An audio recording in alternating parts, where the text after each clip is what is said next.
Alright, we got another reaction here today on Wilt Chamberlain. Now, we did this the other day with Larry Bird. We always hear about these NBA legends, but I'm too young to seen these guys play.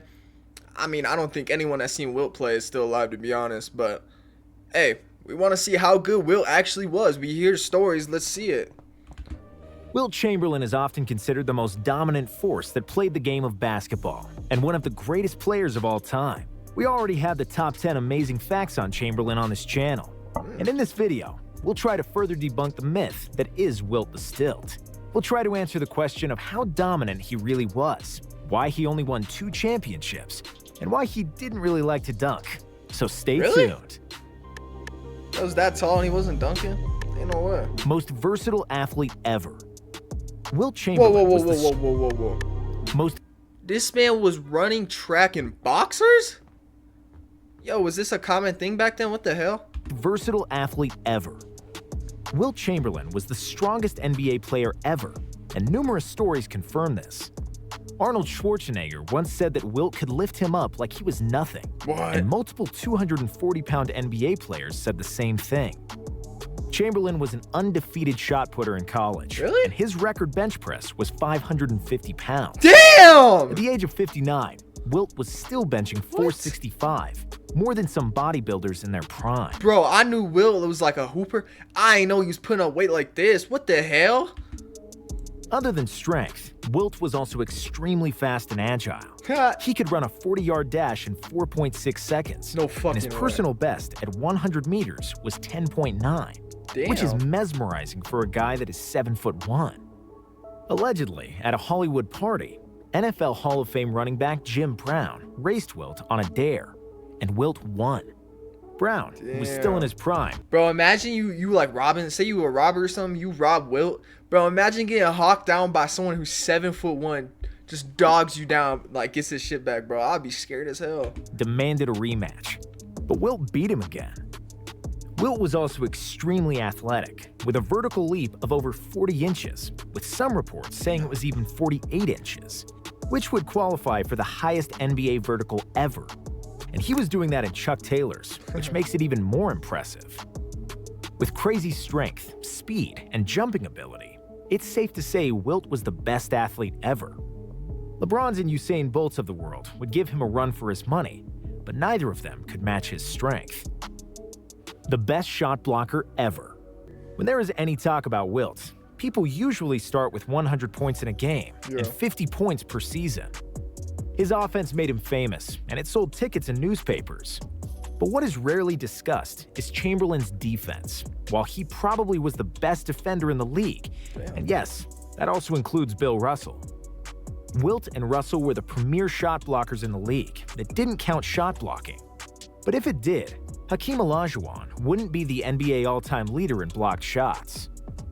When Walter Bellamy first came to the NBA, he had one of the best rookie years ever, averaging 31.6 points per game. Damn! To this day, who's Bellamy's that? scoring is the best ever by an NBA rookie, behind only Wilt Chamberlain, of course, who averaged 37.6 in his inaugural season. What? The first time Bellamy played Wilt, they both met at half court, and Walter introduced himself.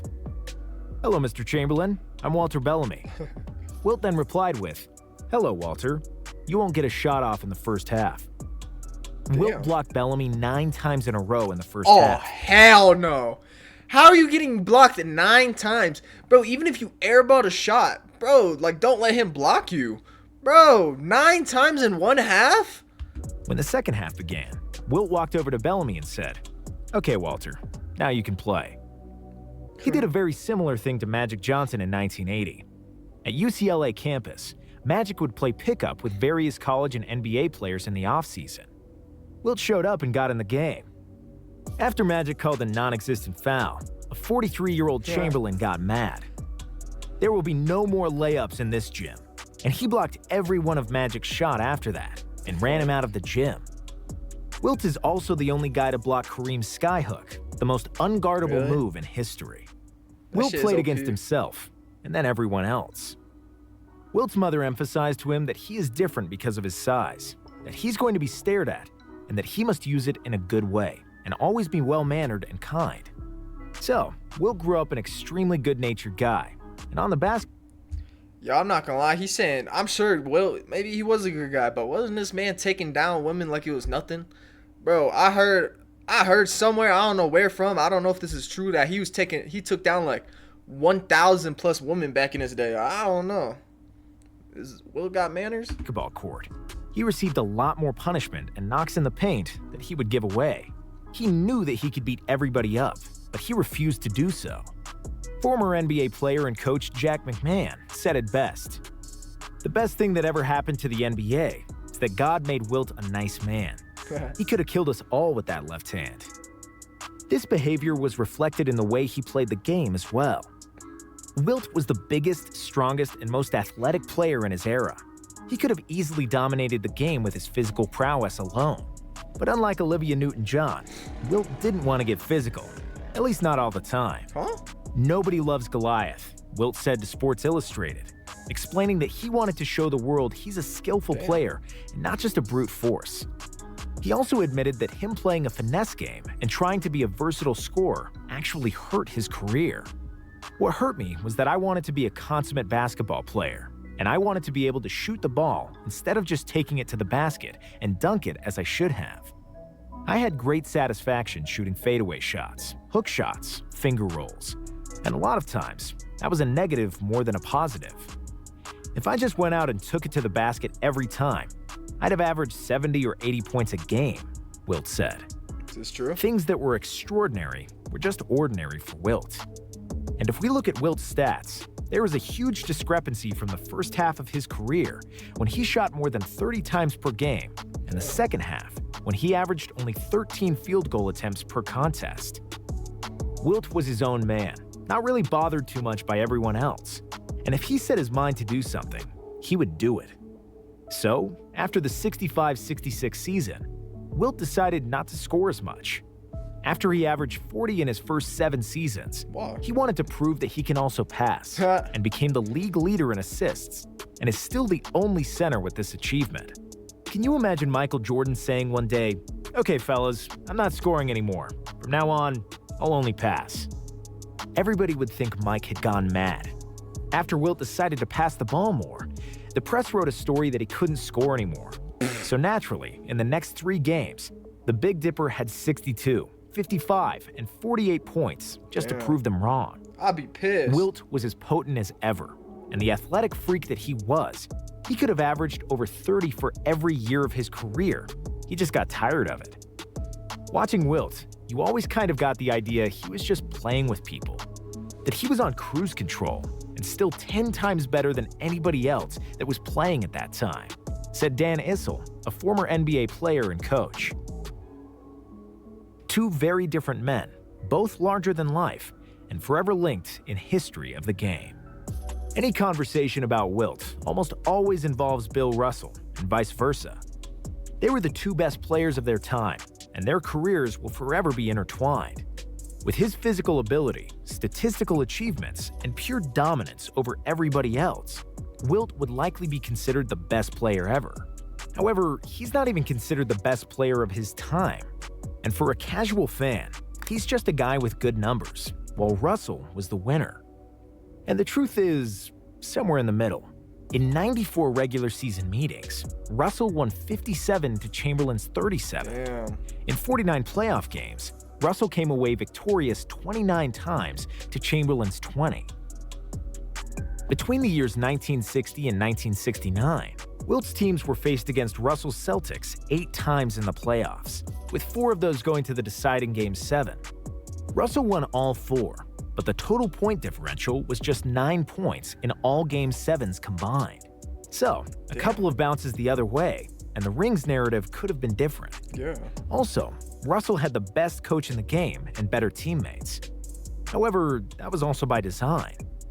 Russell wasn't the physical freak like Chamberlain, and was not a highly touted player. Bill quickly realized that for success, he needs the whole team around him to be great. Russ wasn't as good a scorer as Wilt was, and even though he was capable, his intention wasn't to score himself. He always wanted to get the rest of the guys involved. He was the passer at his position. But unlike Wilt, he wasn't trying to lead the league in assists to prove it. Russell wasn't a better individual player than Wilt. It was the other way around. If they played one-on-one, Wilt would always come up on top. In their 94 regular season games, Wilt averaged 30 points and 28 rebounds to Russell's 14 and 23. In the playoffs, it was similar. Wilt had 25.7 and 28, while Bill averaged 15 and 24.7 boards. But Russell was a superior leader and didn't care about the numbers and what others might think of him. And there lies the secret. Russell's game was constructed around team basketball. And because basketball is a team sport, the result in championships is 11-2, even though some of the series were really close and could have gone the other way. Wilt would have been better off in an individual sport, and he understood that too. Sometimes the mere power of you makes you more the individual player. Russell was more complete and was able to help his team win more than I did. Wilt Chamberlain on the Boston Celtics would not have been the same. I would take away from Bob Cousy and Tom Heinsohn because I was a scorer too. So sometimes less is better. Wilt said about the eternal question of who is better between the two. Wilt was the Renaissance man. Wilt Chamberlain was a guy larger than life, who lived life to the fullest. He was interested in everything and wanted to experience everything. He had a big heart, but was also a huge loner. And if you understand who he was as a person, that gives you a better understanding of who he was as a player. He achieved the biggest scoring feat in NBA history, and then decided it was time to start passing, and became the best passer in the league. He could have dunked everything, but wanted to become a versatile scorer. He still holds the record for the highest field goal percentage ever. He slept with one woman, only to start flirting with the next one. After he retired from basketball, he became the best volleyball player. Really? And that's who Wilt really was. Never satisfied, always exploring and moving to the next thing. If he wanted to, he could have settled down. If he wanted to, he could have dunked every ball and won more championships. But that would have been boring. That would have been too physical, and he wouldn't have explored everything he could do. And that explains Chamberlain as a player. He was a Goliath who didn't want to be just the Goliath, because it's not as challenging, and nobody likes those guys anyway. Hey, I guess Wilt was really like that. Hey, but before we end off the video, I have another video I want to watch. It's like 2 minutes of Wilt's top 10 career plays. See what he was looking like.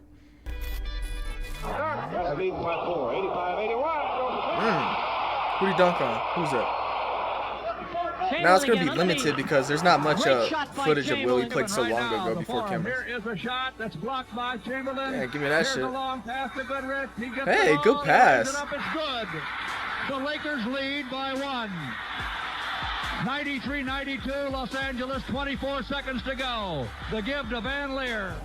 Bro, that man's tall as... Oh! Yo! Hey, I didn't know he had that animation.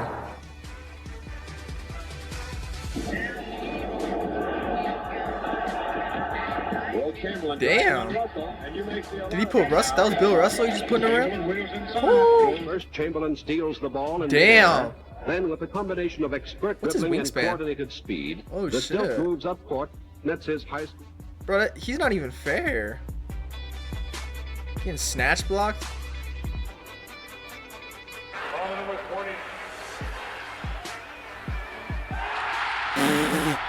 Oh, I'd be pissed. That man just stole his jumper out there and dunked it.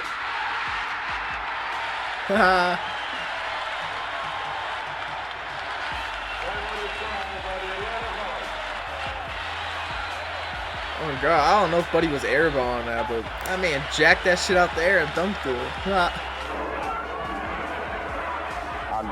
Damn. Is that Bill Russell again? Bro, his wingspan is long as hell. Who'd he dunk on right there, Kareem? Oh. Bro, that man really touches the top of the backboard.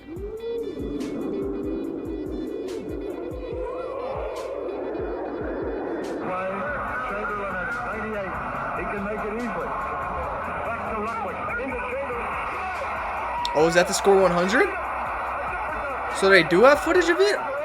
Or did they only get the last play? Damn. Hey, Hey, Will is low-key tough. I see why the glaze is there. Hey, but if you want me to watch more, like, look, we got right here, Kareem, you know, old NBA legends. I'm trying to, like, get my ball knowledge up. Hey, let me know if there's someone I should react to. But with that being said, we's out of here.